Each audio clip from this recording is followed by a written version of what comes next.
Pernah bertanya-tanya nggak, kenapa kamu lagi asik scroll media sosial?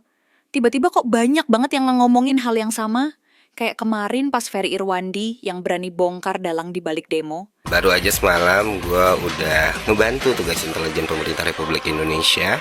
Kita udah nge-spill beberapa akun yang bisa ditelusuri untuk mencari dalang semua kerusuhan yang terjadi hari ini yang sudah sangat merugikan banyak sekali masyarakat dan beneran korban jiwa. Cluenya Pak, bukan dari asing Pak, dari kekuasaan itu sendiri Pak, dari tamaknya, dari keserakahan, dari rasa sakit hati mungkin, dan rasa ingin lebih kuat dan lebih powerful.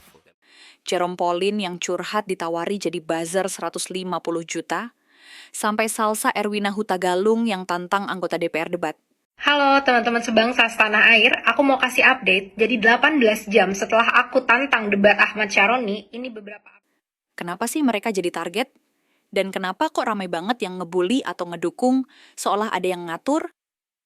Nah, di video ini aku bakal kupas tuntas rahasianya. Ada loh, sekelompok orang yang kerjanya memang bikin ramai suasana, bayarannya mahal, dan tujuannya satu, biar kamu mikir atau percaya sama apa yang mereka mau. Kenapa mereka ada? Dan yang paling penting, gimana cara kita biar nggak gampang diatur-atur? Tonton sampai selesai ya.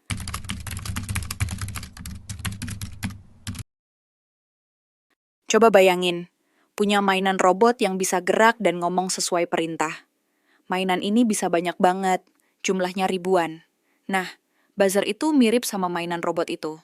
Mereka adalah akun-akun media sosial yang dikendalikan oleh seseorang atau sekelompok orang.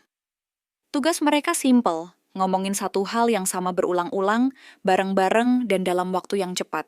Tujuannya, biar apa yang mereka omongin itu jadi heboh, jadi viral, dan akhirnya kita semua jadi ikut ngomongin. Intinya mereka bikin satu suara jadi seolah-olah suara dari banyak orang. Itu bukan kebetulan kalau kemarin pas Ferry Irwandi buka-bukaan soal dalang demo, Jerome Pauline ungkap tawaran jadi buzzer. Atau Salsa Erwina Huta Galung, vokal kritik DPR. Tiba-tiba ada banyak banget akun yang muncul buat ngebully atau ngejelekin mereka. Itu bukan karena mereka jahat, tapi karena mereka lagi menjalankan tugas.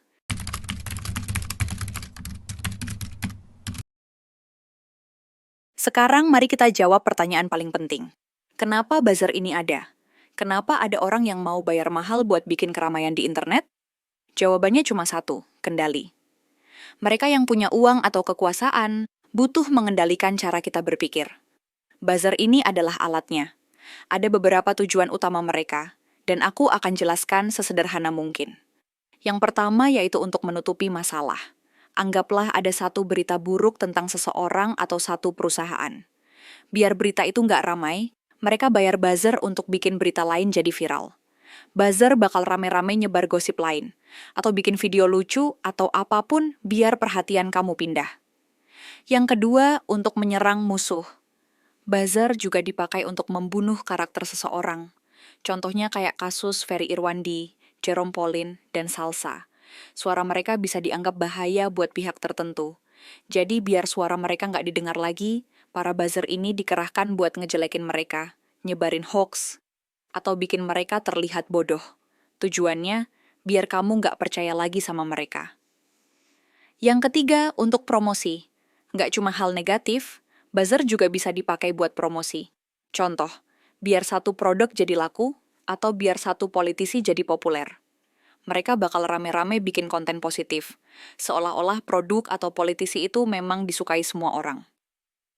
Intinya, buzzer itu ada karena mereka bisa mengendalikan narasi. Mereka yang punya uang bisa bikin suara palsu yang seolah-olah datang dari rakyat, padahal itu cuma skenario. Lalu gimana cara kita tahu kalau kita lagi diserang buzzer? Dan siapa aja sih target mereka?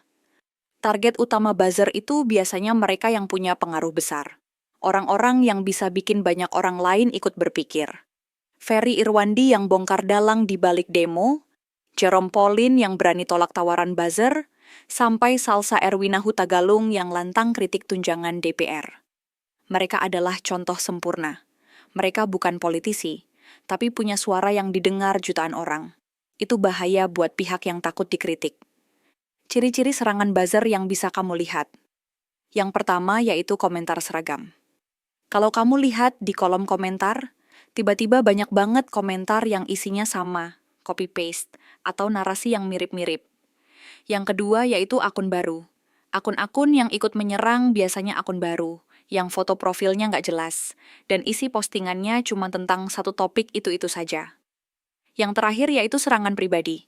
Mereka seringkali nggak menyerang argumennya, tapi menyerang pribadinya. Misalnya, bilang, dia kan cuma cari sensasi.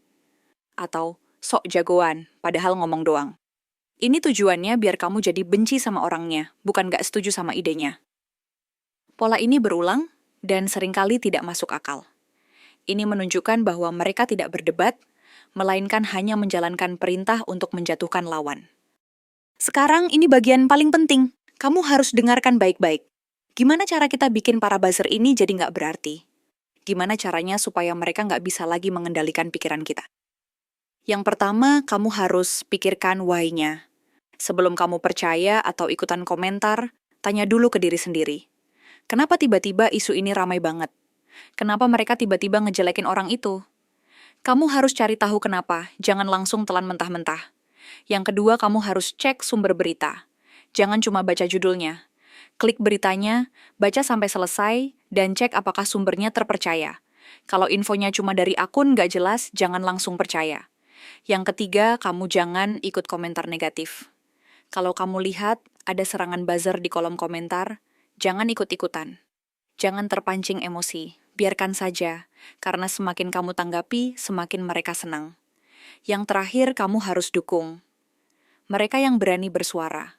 Kalau kamu tahu ada orang seperti Ferry, Jerome, atau Salsa yang berani bersuara jujur, dukung mereka dengan cara yang positif.